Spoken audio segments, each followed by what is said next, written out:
everyone, welcome back to Naisha Sculpts. Today we're going to be making a ring in Nomad Sculpt. To start off with this ring, we're going to make a band and we're going to add a cylinder. In this cylinder, we're going to reduce to a thin size. It really depends on what size you want. And then after that, we're going to go into the primitive settings and round out the edges of the ring and also open the whole radius wide so that it can be open inside the ring. This really depends. I usually do I guess like size, like radius of 14. It really depends on what um, ring size you're looking for. After the band is complete, we're going to look for references. And the type of references I'm looking for are koi fish references because I want this to be a koi fish inspired ring. So that includes looking for references that show different sides of the koi fish. I do also find sort of like sketches of the koi fish just to get like the basic structure of the koi fish, which is also something I would be doing almost like face blocking. This is technically what I am doing. And once I do get my references, I'm going to go back into Nomad Sculpt and I'm going to actually sketch out the design before I do any building. I am sketching my design on the cylinder base, and the cylinder base I will then duplicate, and then on the duplicate cylinder base that I created is where I'm going to start building up my koi fish asset in Nomad Sculpt. So I'll show you that right after I'm done drawing my koi fish out using the references that I've gotten. The inspiration behind this ring is pretty much I am a painter, and lately I've been doing a lot of paintings that follow along with the motif of using the koi fish as a symbol of perseverance. And I absolutely love koi fish, but my entire family has had koi fish in one way or another, and we love koi fish. They're beautiful. So I wanted to create a ring design where I use my love for koi fish and sort of create almost like an entanglement of two koi. You will see in the end where I start to really put the ring together, but right now I did duplicate the cylinder and I'm using the clay tool to build up the basic shape of the koi fish. So that would be like the center down the koi fish, and I'm just building that up. I'm only doing the top half for this design, and to really do this, it's really only building up the basic, I guess you could say almost like uh the cyl the s- the oval shape of the fish, only half of it on top of this cylinder. Because in the end, I'm going to show you that I actually cut the fish out of this cylinder, and that is where my koi fish element will come from.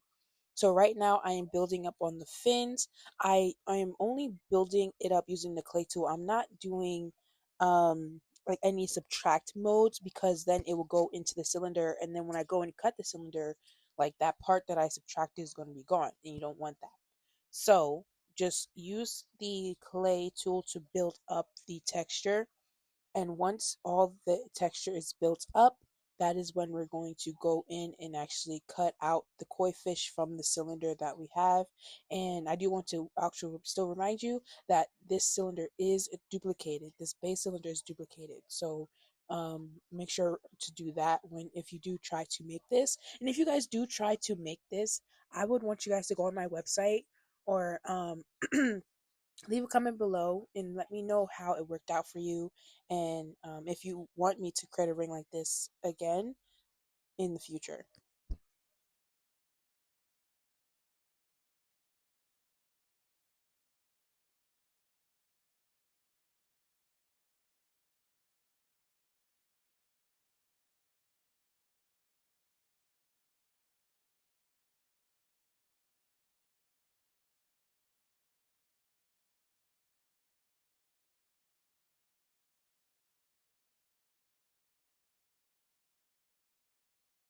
As I'm coming to an end of building up the body of my fish and also building up the fins slightly, I'm going to use the paint tool eraser to lightly erase away the guide so that I can actually see what I am doing, because before it's probably kind of hard to see.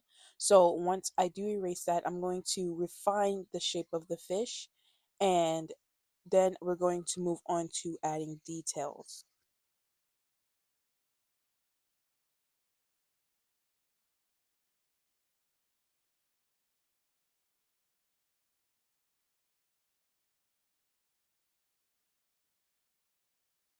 To add details to my fish, I make the size of the clay tool very small, and I just start building up on any parts of the fins that need to be built up. And then I also use the crease tool to pinch, lightly pinch the like the sort of like the top of the fish, and then also the fins, and then also get in some detail for where the gills are and also where the eyes are, just to really bring those parts and those details out.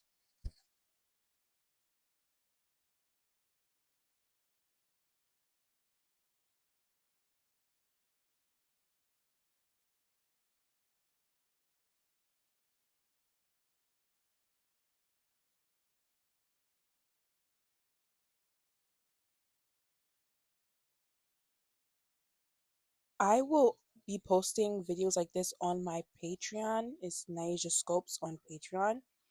And on Patreon is where I will be posting most more videos about my actual sculpts, and go into detail about how I actually create them, and then give you sneak peeks and tutorials and anything else that you want to know that's not on my YouTube channel you can see on my Patreon. So right now you see me sort of creating the detail for the head and using the flat tool to really define and get in on the shape of the koi fish.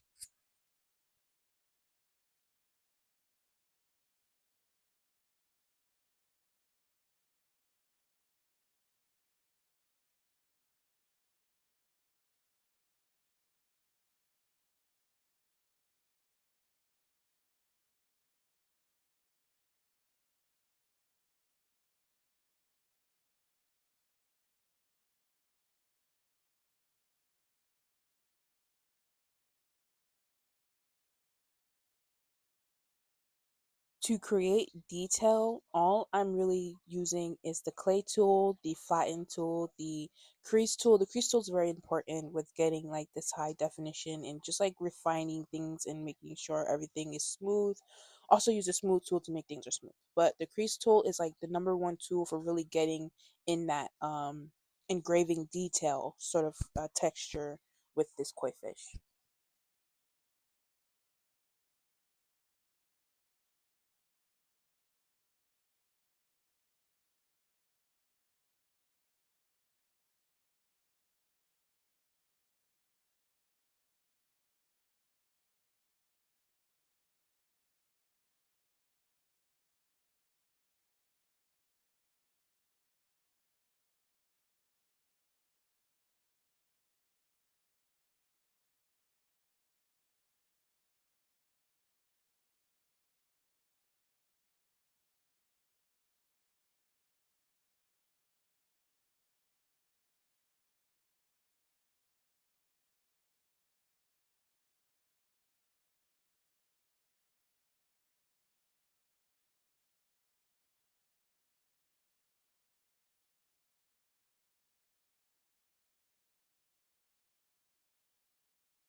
Once you've gotten in your refined details, we're going to actually trim this koi fish out. So we're just going to trim the excess of the cylinder that we have here.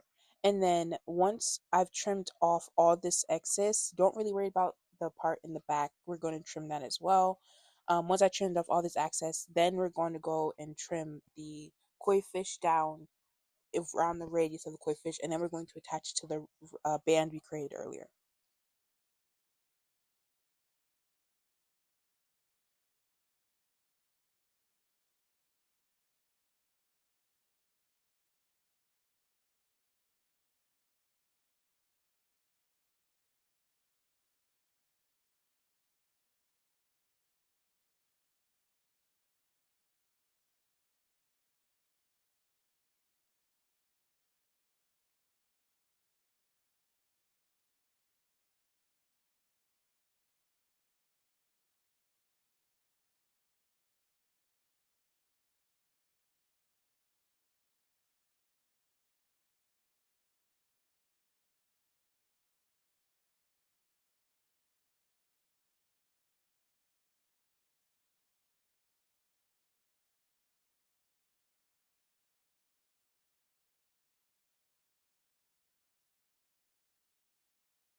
Before cutting off the excess of the koi fish that's in the back, we're actually going to make sure that it fits to the ring. And then once we get it to the band, we're going to actually refine it, smooth down any details that you need to smooth down. And then we're going to go to the trim tool, trim off any excess, use the ellipse trim to really trim off the back of that koi fish, like the inner part of the koi fish, so that it's at the same width of the band or near the width of the band.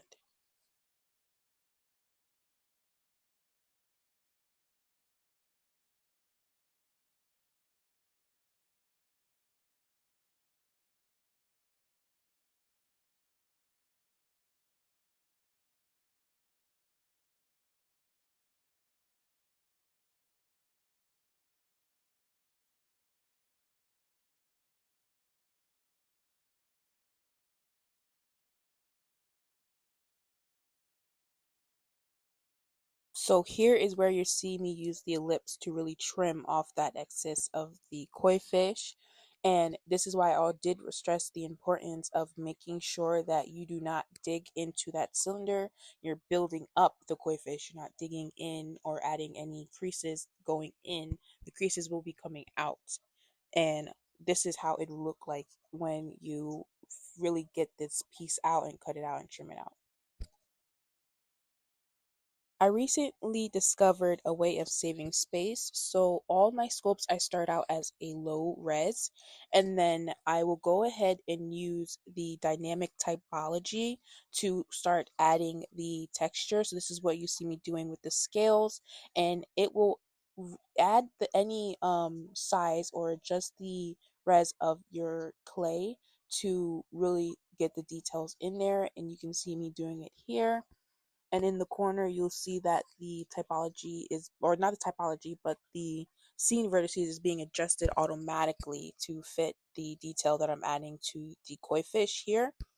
And right now you see me adding these scales, and I'm using the crease tool to add the scales. And then once I do add or complete add the scales here, I'm going to use the crease tool in invert mode, and I'm going to go along each of those scales at the ends of those scales and really define those scales to make them look like they're popping off the fish and not rather just bumps that are on the fish.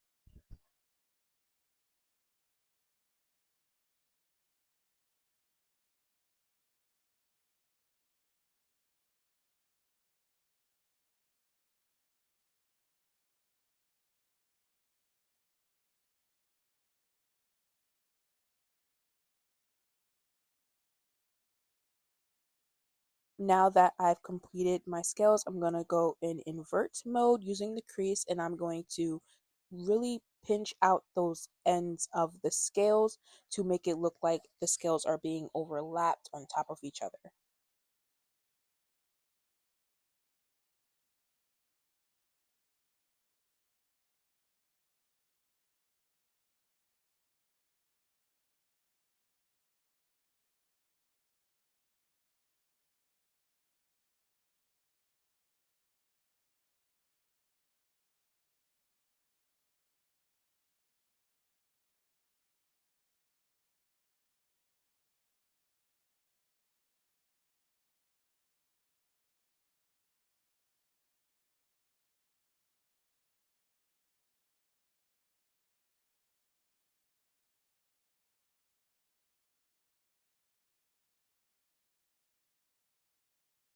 Once that is done, I'm going to add the top fin of the fish. And I really didn't have any particular idea. This is me experimenting because I never really did this before. And but I did learn about the byline in the editing of the profile of the tube that can really help me with doing the tubes. This is what you see me doing here, and I'm really just experimenting, seeing which works best. At the end, you'll see that I'll get the fin, and then the fin will be lifted off this koi fish, so it seems like the koi fish is swimming and it's flowing more.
As you can see, I am coming close to the type of fin that I'm looking for, and once I do that, I'm going to actually adjust it a little bit more, make sure that it doesn't look odd coming off the fish, and then I'm going to go ahead and validate it and still adjust until I get to that sort of top fin type look that seems more natural, that looks natural, and not just like a random fin that's just waving around on top of the body.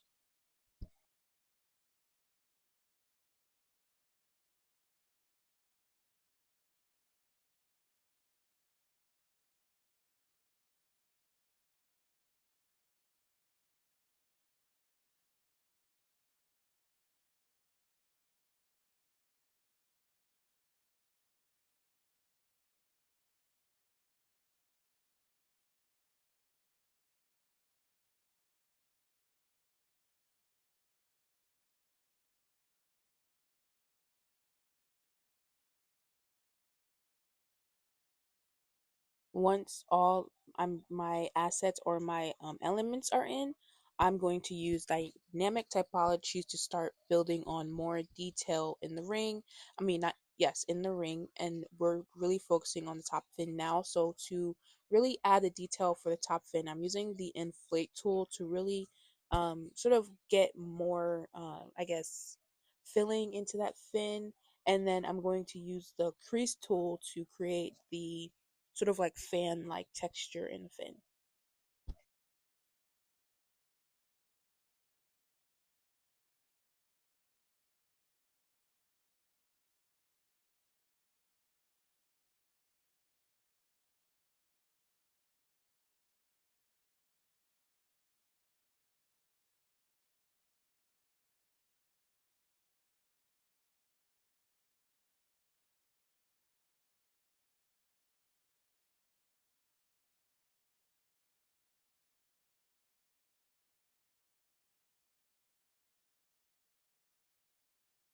You don't have to go specifically like completely into detail. You just want the texture to be there, or the illusion of there being texture there. So that's why I'm using like the inflate tool to make it look like the fin is coming up, or like the part in the middle is thin. It doesn't actually have to be thin.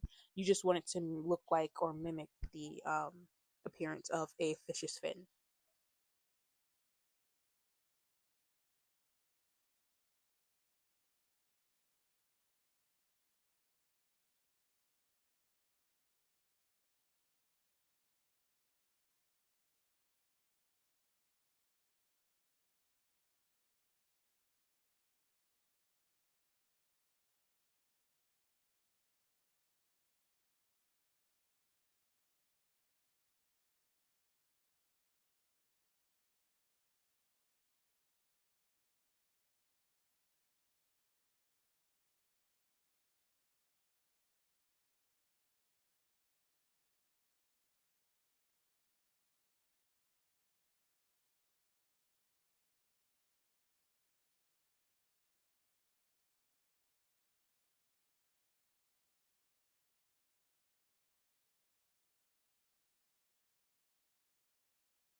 Once that is complete, I'm going ahead and I'm adjusting my koi fish to fit the ring.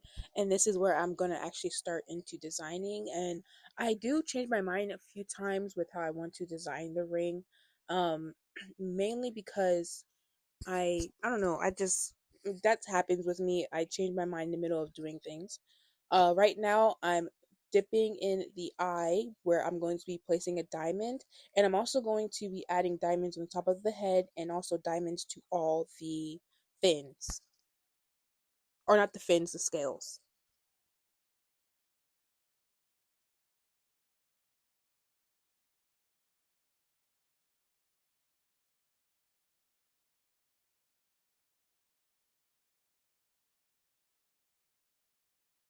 So I import my diamond assets and then I adjust them to fit into the eyes. When it comes to adding the diamonds to the top of the head, I I do instance. I don't like go in and clone everything. It's all instance to make the process a lot faster and simple, which I also do for eyelashes if you've seen in my other videos, where you don't necessarily have to keep cloning the asset. You just need to use an instance, which is a lot faster to get a multiple of an asset that you added to your project.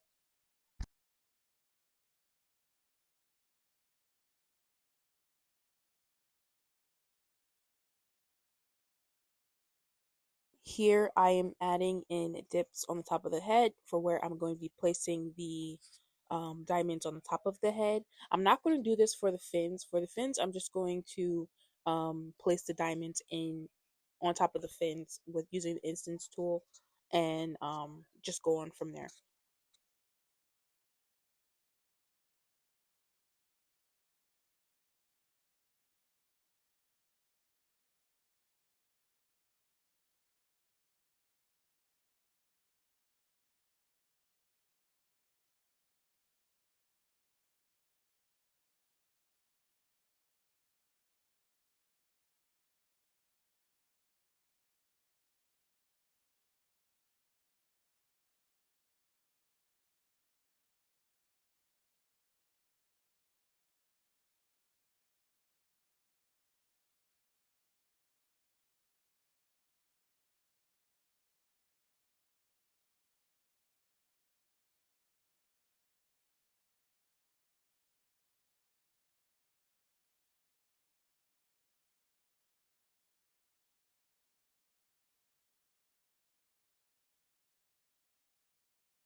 So, as you just saw, I am starting to really think about and look into how I want to really design this ring. And yes, I only initially wanted to do diamonds to the head and then also to the eyes, but looking at it, it looks kind of plain. So that's why I'm gonna go in and add diamonds to the actual scales of the fish and adding it to all of them because I want that bling effect. I want this to be a diamond ring. I don't want it just have diamonds on the eyes and then on top of the head. I want the diamonds to be without throughout the fish. I thought about putting it on the band, but I want the fish to be like the primary like subject or the main object of this ring. So that's why I put the diamonds on the scales.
So again, yes, I'm playing around with the design and how I want it to come out. First, it was this silver with the yellow diamonds. I want my koi fish to have like a yellow orange type of goldfish color. So that's why I did the yellow diamonds. And then I did change it to actually like replicate sort of like a koi fish where the color is changed of the actual silver where the body is gold and then you have like the black fins along the top fin, and then the diamonds, I took the color away just so it gives it more of like the diamond look effect. And this is how this ring turned out in the beginning. But then I did say in the beginning that it becomes a double koi fish ring, which I do later. I did not record that part because I was just working with this ring. I forgot to record. But pretty much what I did to make this a double koi fish ring is I just duplicated or I cloned the koi fish and the diamonds, and then I rotated the cloned koi fish and also duplicated the band and moved it down so that it looks like this. And I turned it to sort of like a pearly porcelain because I felt like it matched the aesthetic of the ring better than silver did. But let me know in the comments what you think. This video, along with any other ring videos that I create, will be uploaded on my Patreon. I do want you guys to also leave in the comments or send me, I guess like a message or anything like that, an email from my website on the type of ring designs that you want me to create. Give me ideas. These ideas are going to really spark like this ring collection idea. So these, for example, are nature inspired rings. So drop anything down, flowers, roses, anything. Flowers and roses are the same thing, but fish, animals, anything. Let me know what type of ring designs that you guys want to me to create, and I would create them, and then those videos will be uploaded to Patreon. So Thank you for watching. Don't forget to leave a comment below. Don't forget to subscribe. I'll see you next video. Bye.